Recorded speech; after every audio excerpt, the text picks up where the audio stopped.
Okay, here we go. So this is the build order that I was kind of working on for the the Mongols. So it's you rush the stable, no uwu, directly to the stable, and this is good for small maps like Frisian marshes or against French players. I think in general. I would modify it a little bit. I would send your two villagers to wood before you drop the stable, actually. And then, as you can see here, my villagers split for whatever reason, and they don't chop the same tree. That slows down the resource gathering time, and this first 20 wood is pretty important for the idle time, in terms of how quickly you get this horseman out. So you drop the stay with like 38 seconds, probably around 40 seconds if you micro it after you do everything else, and um, your resource drop off is a little bit after that. Um, I take three villagers. The other three villagers, I put them on food and rally villagers on food till 12 villagers. Now, it also requires a little bit of micro in terms of your resource gathering. You do have to manually force off some drop offs.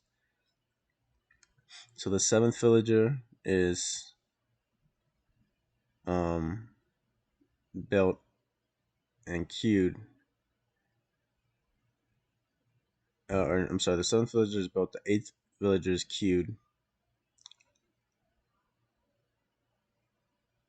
Yep, and so we're just having to do some manual drop off to make sure that we're keeping our villager production going, as well as our horseman production.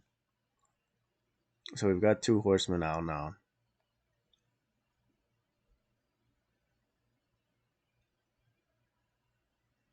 And if my villagers are being queued, I'm checking my stable and trying to forcing some drop offs here and there to make sure that my horsemen are also queued. But I also have to gauge the villager production. If your villager production is about to run out and you're forcing a horseman, you kind of have to get a feel and play around for it. But you don't want to be idling villager production time for horseman production time. So right now, I've got one villager in queue. I'm three resources short, so just force drop off, get a horseman, and then you see my villagers finishing off. I'm really close. I clicked too fast there. I dropped off, and then I canceled it before they finished dropping off. So you have to be a little bit careful too about going too quickly doing that. Make sure they drop the resources. Um, but yeah, you can see here with this build, basically you can have a horseman in their base harassing in around the 1 minute 40 mark, which is huge. And not just against France, but HRE, which is a big booming civ, pretty much against any civ. Stopping that gold production early with horsemen is definitely worth it, and it is gonna slow down their time. Um, Against certain civs, it's more important than others because certain civs are always trying to boom early. Against other civs like the Mongols, it's probably not going to work against the Mongols because they're probably going to rush. They're probably going to rush you in with spearmen. So this horseman build is pretty much effective against every civ except the Mongols. You will also notice, I don't really do this because it's a sandbox match, but sending your con early and get some get some good vision and make sure you're watching what he's doing as well because it's important to see that how he's reacting. If you're basically forcing him to drop an early barracks and spearman, which is going to slow down his age up time. So once he drops that early barracks and spearman, he's if you're keeping him off of gold for X amount of time, however long you're able to keep him off of gold, because you'll be able to see basically how much gold he collects if he's collecting gold before you show up or not, because a lot of players will actually be just starting collecting gold when you're hitting their gold line. So when that happens, you've effectively, you know, for every for all the time that you're there, you have to take note of when you hit and how long um you're delaying him, and that's how long you'll know that you have to kind of to buffer yourself for an agent, because you don't right now I've got 9 horsemen by the 5 minute mark, 8 horsemen by the 5 minute mark, and it's just gonna replay the video. We'll just go over it one more or a little bit more while it's replaying. When you've got the 8 horsemen, if he's cranking out spearmen, he's now countering you with aggression. Now you've overcommitted, because you want him to commit to spearmen and make a bunch, but then you need to be aging up to feudal as well and building mangadai or archers. But for me, in my case, it's mangadai. But if you want to play a little bit more competitively, you should probably be dropping archers, depending on situations. I feel like mangadai are good enough. They do require a lot of micro. But let's speed this up real quick to the transition, so you guys see kind of where the transition is at. So here we got 11 on food, and it's important that you don't do more than 12 on food for this initial part, or you won't get a decent age up time. So after this 12th one, villager on food, I was kind of trying to figure out what to do, and I did some testing here as well. Going up to 13 or 14 villagers on food is is not really necessary, and it's going to cause you troubles. So send your next villager either on wood or on depending on your resources. Sometimes you'll have enough resources to send one directly to gold, but usually you won't. So I usually send 3 on the wood, and then the next 2 villagers onto gold.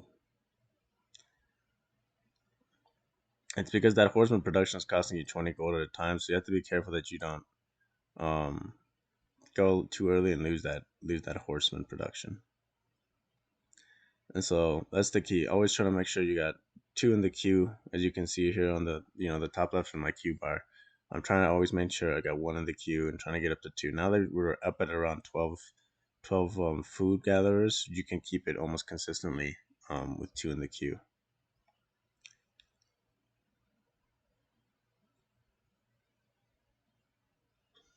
And here we're just waiting. Yep, and just again, here we got 2 in the queue. Now we're up to 2 on gold. You can go up to, and this is kind of where the variation is gonna go. Again, we're gonna pause it here real quick. Or we'll pause it after the next villager. I'll go up to 4 on wood here, which can be a big benefit. Um, it depends on the map. Sometimes you're gonna be running out of food, and then you're gonna have to drop a gur and pick up food. Where you can. That's, I guess, one of the downsides of this build. You're not doing the safe kind of pick up with I guess we'll start it again so you guys can see. We'll just talk over it. But you're not getting that safe pasture pickup right under your TC now. So if you get that gur, but it's under 5 minutes and you're putting pressure on, so you should be safe to drop a gur and pick up some outside resources. Hopefully there's a deer patch nearby. If not, your berry patch. On the plus on this map on Frisian, you do have a lot of sheep, so usually you're good for the first 5 minutes, first 10 minutes really, to harvest sheep. But you also don't know how they're gonna react, and if he's, for example, if it's against another Mongol player and you do catch him off guard and he's not hitting you with that spearman tower rush after you've sent out horsemen, they'll probably just transition to spearmen, or your enemies might. Abbasid have a very strong feudal age spearman push, so they might be hitting you with a spearman rush in counter. So you need, sometimes you might need the wood early to drop a tower to protect yourself. If not, if you think you've got them really corralled and they're not reacting right, instead of putting the fourth onto gold, drop or onto wood, drop the next villager onto gold. Um, I would almost always say you're gonna want to. And it depends, because if you have 8 horsemen and they've reacted already, and they're already pumping out their spearmen and everything, you no longer go up to 8 horsemen. You go up to maybe 6 horsemen, and that extra food from those other 2 horsemen and an extra villager on gold will enable you to be aging up at around the 5.5 minute mark, 6 minute mark, if not a little earlier. So this is just like this first 5 minutes on this build is a super hard commit to straight horseman. If it's going really well and they're not reacting, this is definitely the the the the fastest way to produce a bunch of horsemen effectively. But if you see that they're reacting and they're gonna counter you with a bunch of spearmen, or maybe their gold is in raidable, um, or the resources line, they don't have any resource lines that are raidable. You're only dropping maybe 1 or 2 horsemen, because you're gonna be for sure always dropping one or two. Get that scout out early, your con over there early to see what he's doing. And usually in between the two is where there's always a bunch of sheep, so it's always worth it to send that scout just straight across and see where the resource positioning is at. Um, and and yeah, that's pretty much it. So this is the build that I kind of come up with and countered, after playing against Kapak, and I kind of saw where there was a timing window in terms of what I could do against his kind of booming French build. If I had done this, there would have been a different match. It would have been put a lot more pressure on him. Instead of the Uvu and then the stable, it's just too slow. It's almost like 2 minutes slower. And by the time that I would have gotten a raid in, he's already got enough gold to age up and enough gold for a first night. So it totally changes the style of the play. So yeah, hopefully you guys take away a little bit from this. I do have a couple of matches, one scrim and then one actual match where I do this strategy, and not only on this map but on other maps. So I'll try to upload those as well. I think the next matches I'm going to upload are going to be the free for all tournament one, and then I'll do some of these builds. But I hope you guys enjoyed it and learned a little something. So thank you.